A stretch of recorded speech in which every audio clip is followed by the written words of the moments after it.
Hello everyone, how's it going? Billy Ballgame here, back with another video. On this channel, I'm just a dude who loves to talk about baseball cards.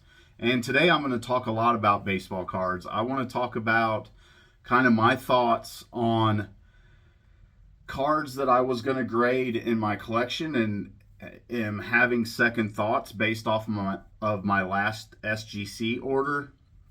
So I kind of just want to lay out my thoughts about what's going on with grading, maybe what I need to look for in the future when I'm going to get cards graded, and show you some of the cards that I'm trying to decide if I want to grade or not, if it makes sense to grade them. But this weekend is Strongsville, and today is Saturday, April 12th, I believe, as I'm filming this video, and all my buddies on YouTube are at Strongsville. Joe and I were talking a little bit earlier, my buddy from Redneck Collector, and we kind of feel a little jealous and maybe a little bit left out that we didn't go to Strongsville this year.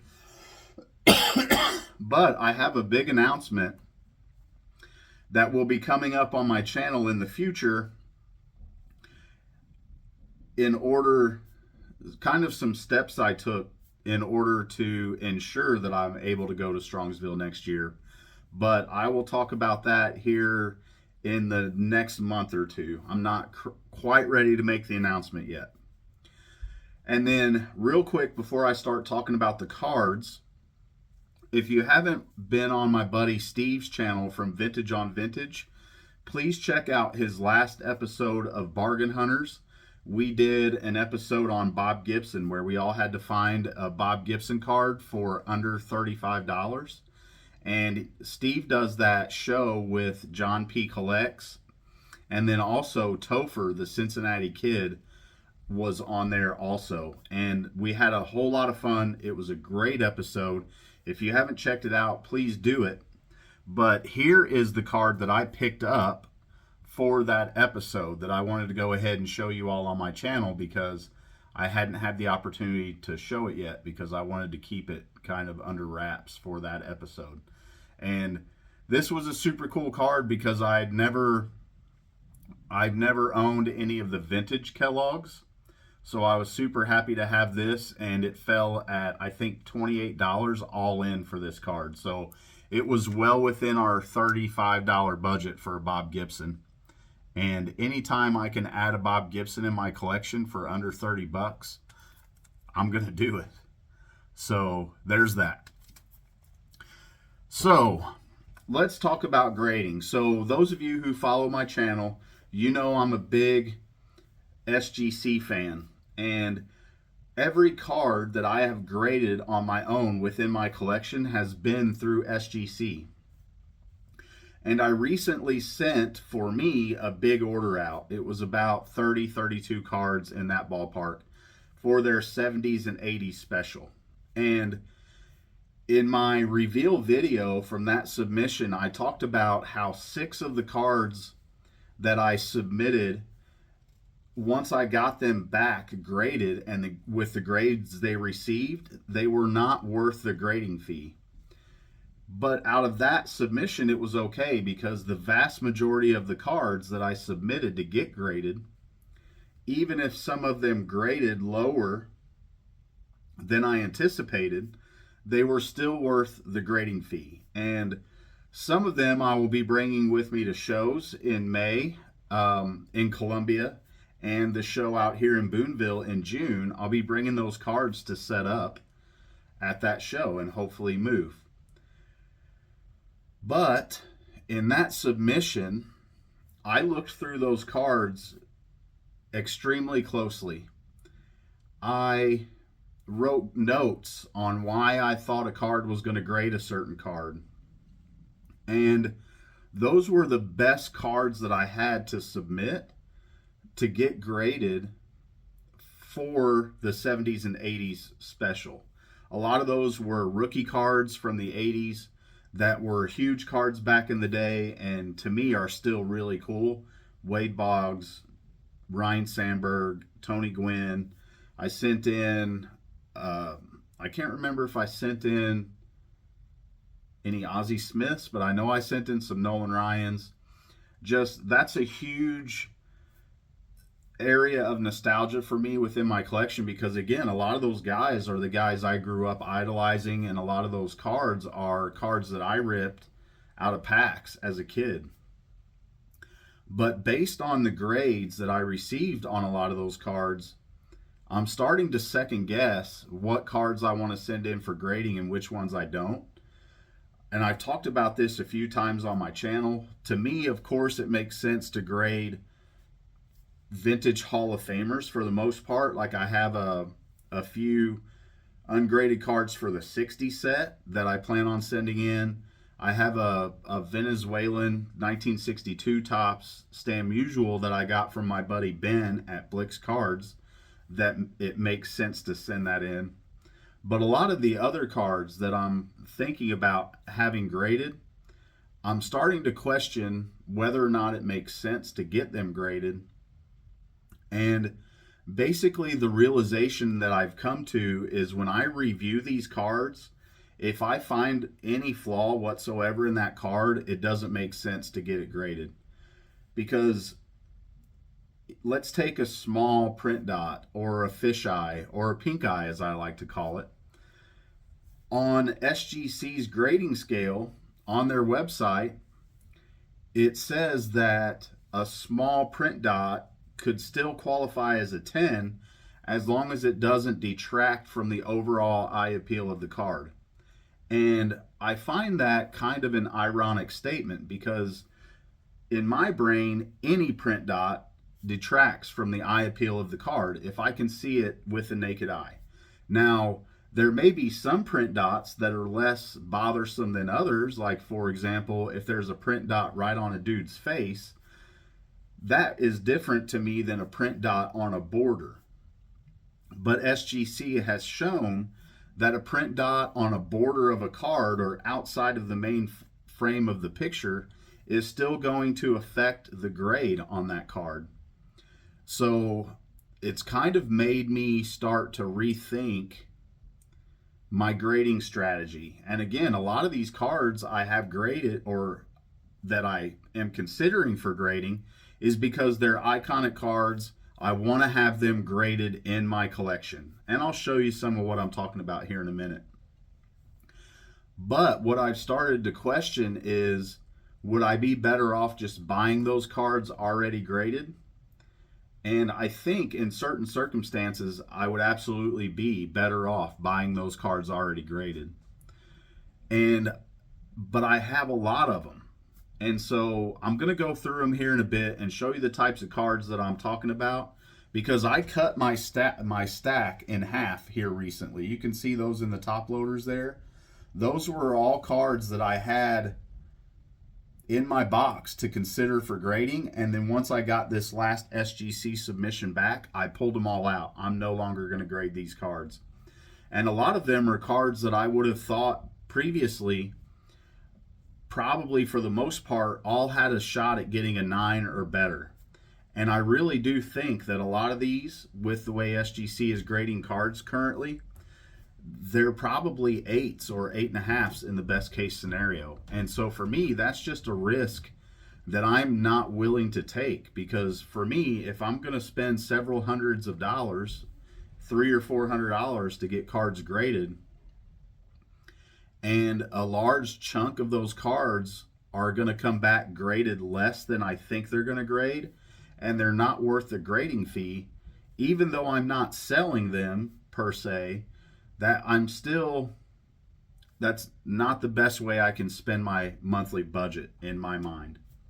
So to me, any of these cards that I find a single flaw in, whether they're off-centered, whether there's a tiny nick in a corner that may have still been able to squeak out a 9 before, if there's a tiny print dot, like all those cards, I'm pulling out of my grading boxes. I'm no longer going to grade them. And then what I'll do is I'll just go through when I start buying, or when I have extra money or budget left over, I'll just buy a few of them a month. You know, for an example, I got an SGC 7 on my 83 Tops Ryan Sandberg that I thought was going to grade an 8 or an 8.5. So it just makes more sense to me to go out and buy a 9, and then I don't have to take the risk of sending that type of card in, having it grade way lower than I think. Then I've got a card that I've got to sell that's not worth the grading fee, and I've still got a card that I want to add to my collection, and I'm still going to have to turn around and spend money to buy that card. So to me, I'm going to be way more picky on the cards that I send in for grading, at least on stuff from the mid 70s and newer. Stuff from the early 70s and older, a lot of those are still, in my mind, worth grading, even if they come back mid grades just to have in my collection. But with a lot of this stuff from the later 70s, the 80s, and newer, there are a lot of those cards out there. They're not difficult to find. I can just buy them already graded and save myself a lot of the worry, stress, and hassle. So I'm getting a little bit long-winded, as I always do. I'm about 12 minutes in, but at least I have shown a card at this point. But I'm going to go ahead and cut this video. I'm going to grab my box, and I'm going to go through it and show you some of the kind of cards that I'm talking about, some of the issues that I'm finding in them commonly, and which ones I wonder whether or not it makes sense to grade. So hang with me, and I'll be right back with you. All right, I'm back. And so bear with me because I have a lot of cards to show you all. And some of you may think that you wouldn't grade any of those cards, or any of these cards I'm about to show you, that none of them would be worth grading.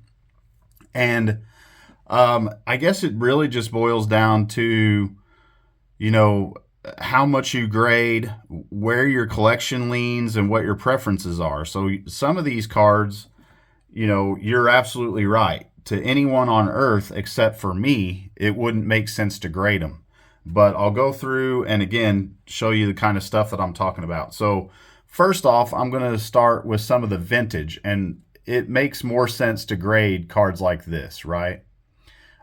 This one is for my player run, or for my 60 top set. So most of these cards, even in 3s and higher, are going to be worth the grading fee, if not more. And so I like 5s and 6s for my set, and I think a lot of these will probably grade in that range. So then it makes more sense to grade them, of course. But these were all recent pickups from my buddy Mark at Mark's Dodgers Cards. And they were all Hall of Famers that I didn't already have graded for the 60 set.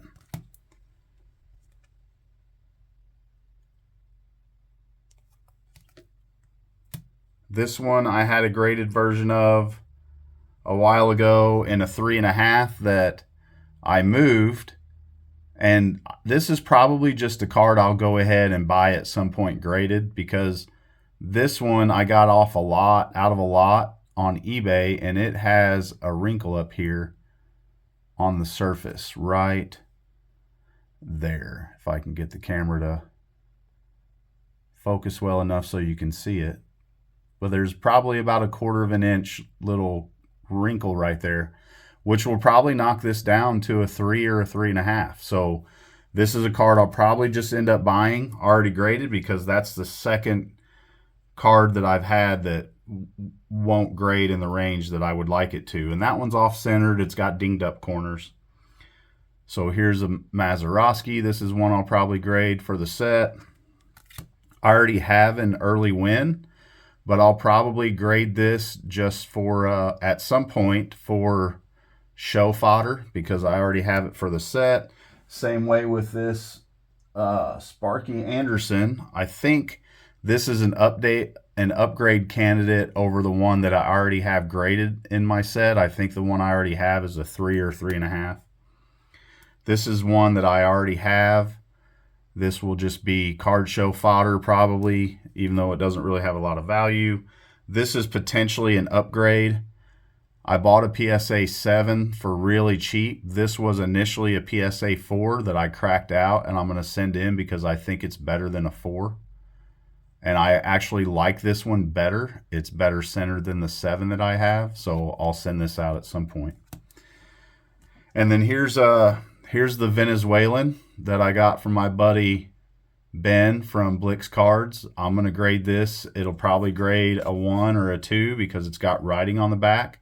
But this is a card that I'll grade and just keep in my collection because it was a gift and it's amazing and I love it. Another gift from Ben at Blix Cards. This is another one that I'll grade and keep in my collection. I've looked this card over. I don't see any creases or anything in it, so it's off-centered, but it's still a gorgeous card. So I'll send this in and keep it in my collection. And then this was a gift from my buddy Tom down in Jeff City. And so, again, I will grade this just to keep in my collection and to have one. The first Topps Stan Musial card. So that's part of what my grading conundrum, part of the cards that fall into my grading conundrum. And those, like I said, it makes more sense to grade. It's just a matter of priorities and when I have the money or the time or just feel like getting them graded, because I have a huge stack of cards here that to me would take more of a priority over getting cards like that graded. And these fall into kind of the iconic cards category from like the 80s. Some of them are from the 90s, and then other ones are like rookie cards from the 80s and 90s, and then like Hall of Fame player run types of cards. So a great example is this 87 Topps Jose Canseco. Now this card in a 10 is probably, I don't know, 40 or 50 bucks. I don't think this is going to get a 10 because it's got a little surface issue right there. Even though it's extremely well centered, the question I ask myself is, do I grade this card and hope that it gets a 9 or a 9.5, or would I just be better off spending, I don't know, 15, 20 bucks to buy a 9 or a 9.5? And if I did that, it would be a low priority, but I already have it in my collection. So some of the times I just am like, grade it. You already have it in my collection, but a lot of the time that may not make sense. And this is a great example of a time where it may not make sense to have this card graded.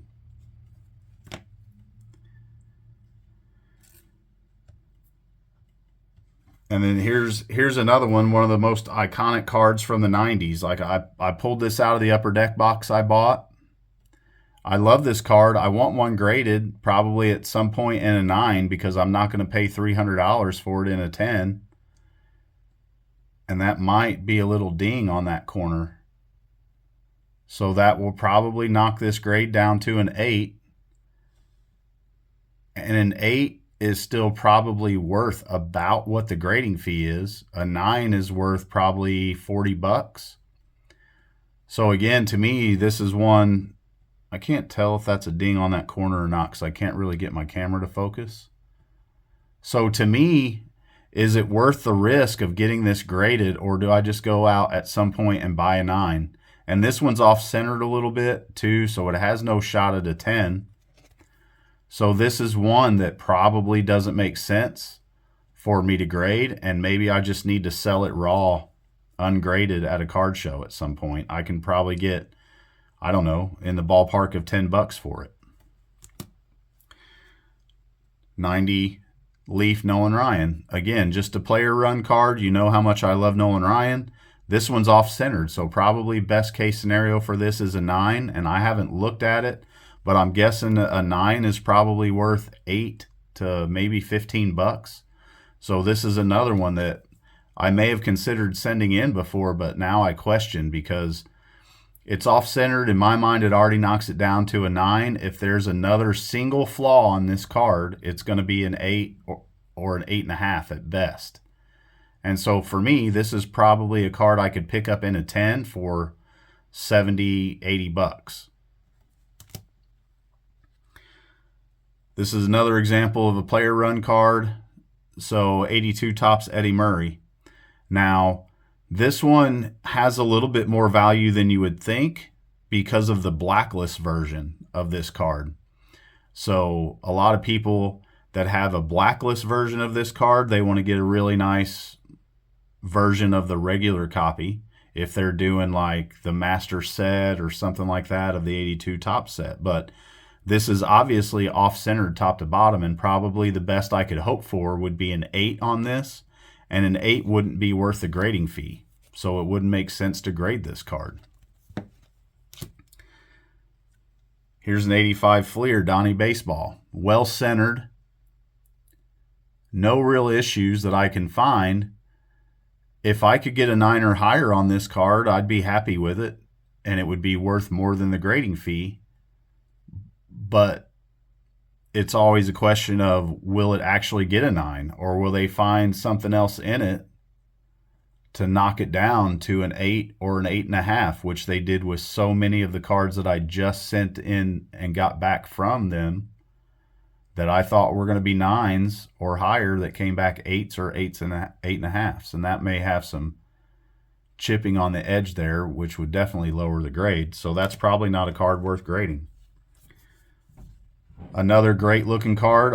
At first glance, you think, yeah, that's a 9 worst case scenario. But then once SGC gets a hold of it and puts it under the magnifier and all that stuff, which I've done, and I don't find any flaws in this card. It's maybe a little bit off-centered on the long border. So in this case, it would be top to bottom.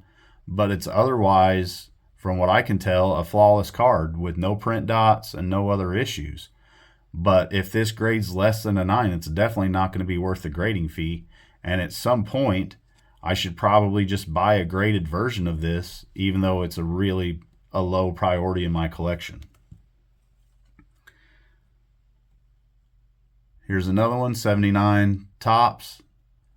Blue dot up there. So overall, looks of this card, I would think by the center or by the corners and the centering that this could be a 9. But then what does that dot take it down to? If that dot takes it down to a 7 or an 8, like, this is not going to be worth the grading fee, because these cards are really, really cheap. So at some point, I'll probably just buy a graded version. I'm going to start speeding up because I have a lot of these to show. So here's another one, really sharp, really nice looking card. Appears to be very well centered. In all reality, there's probably zero chance it's going to get a 10. I think there might be a little ding on that corner down here. So is this a 9? Because if it's a 9, I'd send it in, even though it may not be worth the grading fee, and just keep it in my collection. But it's tough on a lot of these, and I'm really starting to second guess which cards I send in and which cards I don't send in.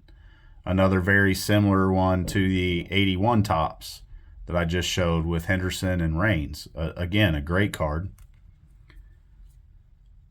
Another example. This one looks near perfect to me. It might be very slightly off left to right. Johnny Bench, another player run card. Off-centered left to right, maybe a little bit off top to bottom. This is probably an 8. So maybe at some point it just makes more sense to go out and buy this card already graded, because this is probably at most a $1 card ungraded. Ozzy for the player run. I think this is a 9.5 or a 10. If it came back a 9, I'd be happy with that. But is it worth the risk for now $15 when I could just go out and buy a 9 for probably $15 or less? Same case with the 89 Upper Deck.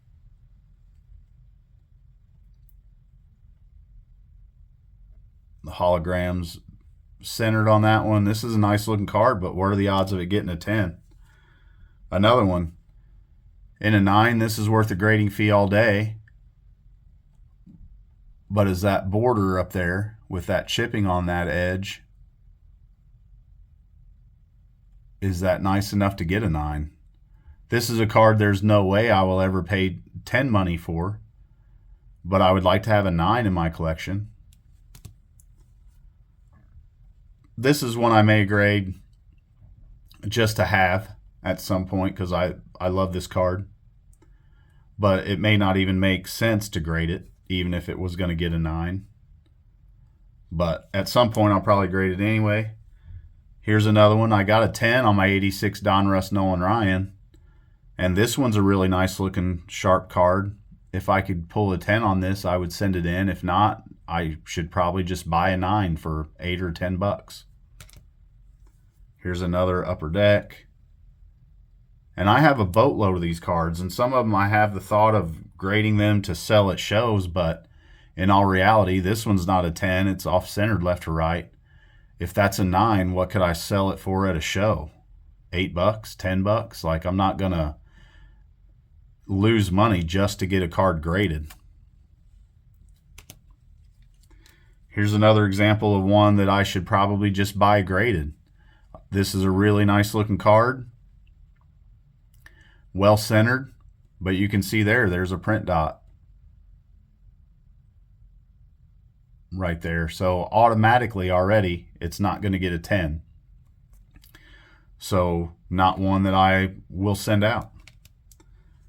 Same thing here. Love Ken Griffey Jr. This one's off-centered left to right. Not a card that it makes sense to grade if I think it's going to get a 9. Because, again, it's probably not going to be worth the grading fee. And then the same for the Ozzy. And so basically what I need to do is go through, review all these cards very carefully once again. If I find anything wrong with the centering, or I find anything, a print dot or any smudging from overprinting or anything like that, then I'm going to kick it out of my pile, because it doesn't make sense to grade anything unless I think it's going to grade a 10, because they're tough now, or tougher now, I should say. And why send a card in to grade that I think is going to grade a 9, which means it could come back as an 8 or an 8.5. So if I don't think it's a 10, there's no reason to have it graded. So now I'm going to show you some of the rookie card type cards that I'm talking about. Here's an 86 Topps Traded Will Clark. I love this card. I would love to have one of these in a 9 or a 10 in my collection. This is probably a $60 card in a 10, and this one is really sharp, very nicely centered. But as with all these, it has a very slight amount of chipping along the border. So probably at some point, I'll just buy it graded again, because why take the risk? Pretty much the same type of card here. Jose Canseco. This one looks like it's maybe a little bit off-centered left to right. The black is pretty sharp on this one though. But again, probably a card I shouldn't risk grading. This one you might think I'm insane. Why would I even consider grading it? And that's a good question, because it's probably only worth about $30 in a 10. And if I send this in with this centering, I know that this card is probably going to come back as a 9, which I would be fine with, because I think this is a really sharp card. But why pay $15 to get it graded when I could buy a 9 for less than that? Another example, kind of the same scenario with a Randy Johnson rookie card. Sportflix Rookies Will Clark. Right? Great card. This one's centered. A lot of these are not. Another great card, but this is probably going to come back a 9 and not be worth the grading fee. Here's a great example. 87 Topps Barry Larkin rookie. I think in a 10, this is a $30, $40 card. Why would I take the chance to grade this? Again, it could come back as a 9, and I'd be fine with that in my collection, but then I could have just bought a 9 for cheaper.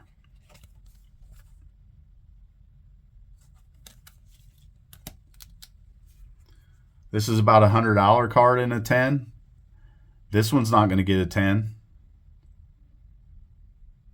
So probably a card that, unless I'm pretty certain that it's going to get a 10, which this one isn't, it probably just makes sense to go out and buy a 9, maybe a 10. For certain cards, I'm willing to pay up for 10 prices if it's a player that matters to me in my collection. So here's some newer stuff. The only things that matter in these are 10s. Right? If I knew I'd get a 9 on this, I would grade it and keep it in my collection, because I think he's a Hall of Famer, probably. even though I may not agree with it. I think he's going to be in the Hall of Fame, but a 9 is probably cheaper than the grading fee. Another example here, Joe Mauer, recent Hall of Famer, I should say. This one's got a touch on the corner. Looks like a little bit of a touch up here on this corner, but otherwise it's a nice card. It's off-centered left to right. This is a card probably a year and a half ago I could have sent in and got a 9 on all day without question, but now you have to wonder if it's even going to pull a 9, and it just would make sense to buy it in a 9.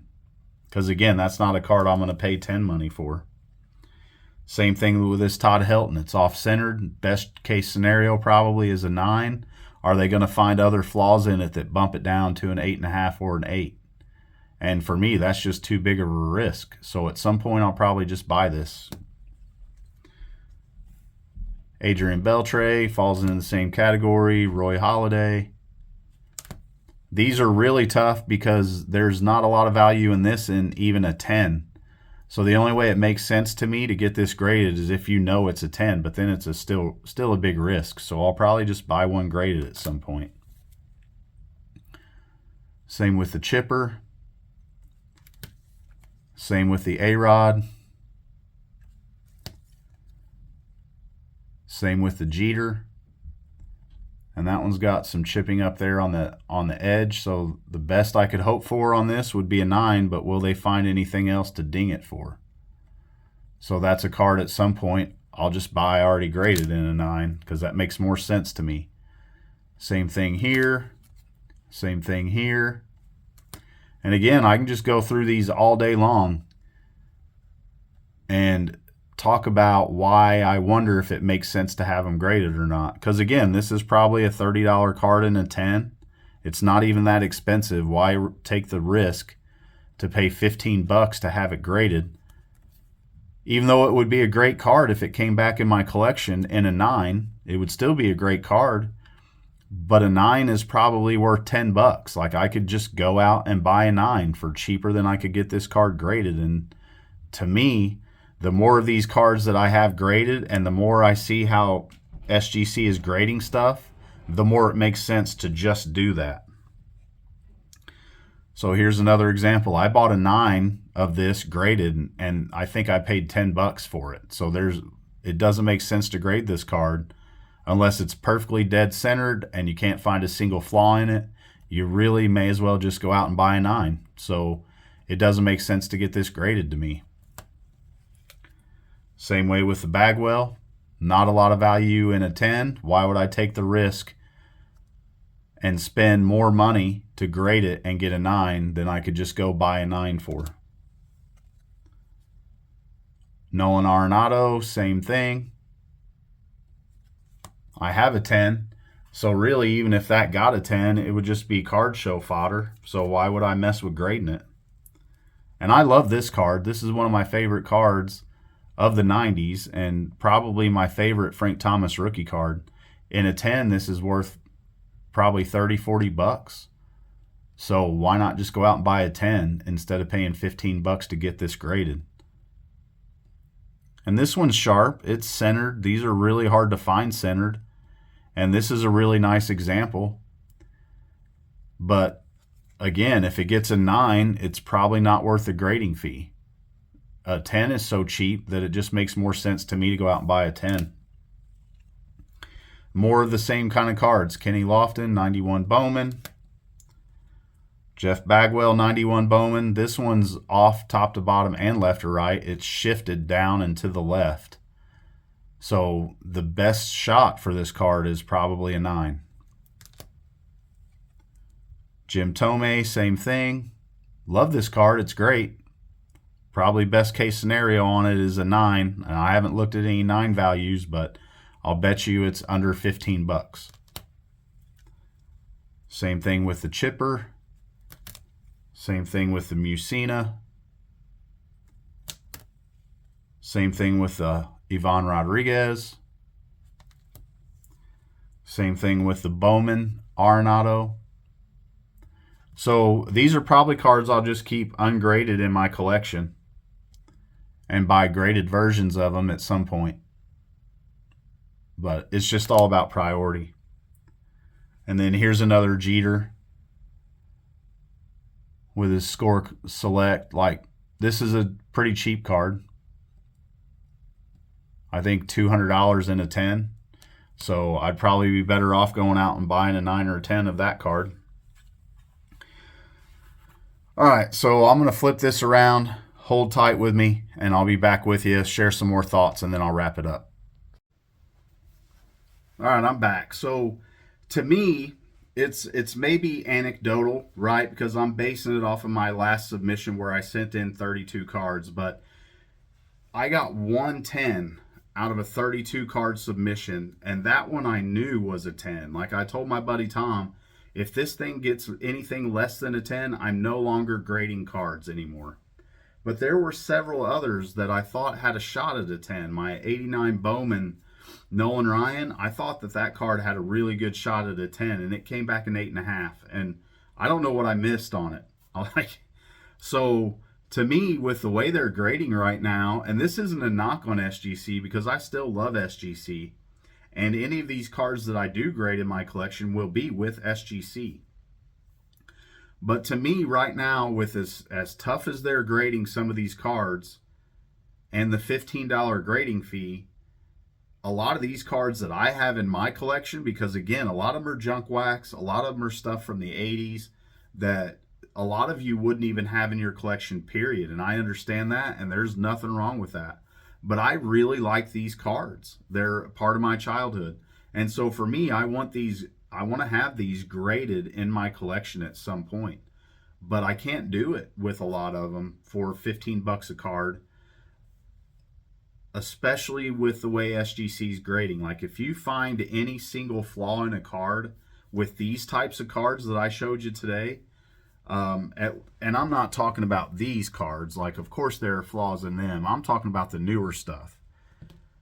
If you find any flaws with those, a lot of them, unless it's some kind of parallel or a limited insert card that has value in an 8, a lot of these cards, to me, it doesn't make sense to grade.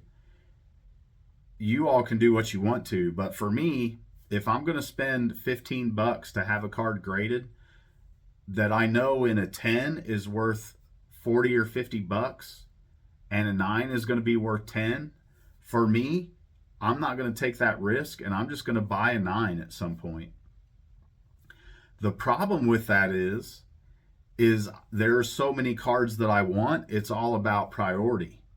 And so I could start buying the rookie cards of the 80s and the 90s, especially the ones that I want, and the Hall of Famers, or I could just stay with buying the older vintage cards, and then buy the newer stuff later, because I know there's still going to be plenty of them, and I know they're still going to be cheap. But again, I go back and forth on this all the time, but I think I'm pretty solid on this, and I have been for a while, that I don't think I'm going to grade any of the newer stuff anymore unless I'm fairly certain, at worst case scenario, it's going to grade a 9, and a 9 is going to be worth more than the grading fee. Because like I said earlier, if I have to pay 10 bucks to grade it, and it comes, or 15 bucks to grade it, and it comes back as a 9, and it's now worth 10, then I should have just gone out and bought the 9 to begin with. Because I would love to chase 10s, and that's the only time it makes sense to do that, is if you're chasing 10s. But SGC has shown with these types of cards, 10s are very, very difficult to get. And 9 times out of 10, you're not going to get a 10. And you'd probably come out ahead money-wise if you just went out and bought a 9. And me, I'm happy with 9s in my collection all day long. Like I said, there are certain cards that I would be willing to pay the money to get 10s in, but it's got to be a special player for me. It's got to be Nolan Ryan. It's got to be Frank Thomas. It's got to be King Griffey Jr., Ozzie Smith. Like, I don't know if I already said him, but Nolan Ryan, like those types of dudes, to me, I'll pay 10 money for certain cards. But a lot of these guys, the Derek Jeters, the Randy Johnsons, the Don Mattingly's, like, they're not a high enough priority in my collection to where I need to spend that extra money to buy a 10, especially if it's, 4 times of the value of a 9. To me, it's just not the smartest way to spend my money, and I always have to be aware of that. So I hope that you are all able to follow me, because I threw this together kind of last minute. I just gotten off the phone with my buddy Joe from Redneck Collector, was talking about, I didn't know what kind of video I was going to do this weekend, but I really needed to get one done. But having cards graded has been weighing on my mind a lot here lately, so I figured I would just kind of go through and show you some of them and walk you through my process and explain to you kind of the questions I have or the concerns I have when it comes to getting certain types of these cards graded.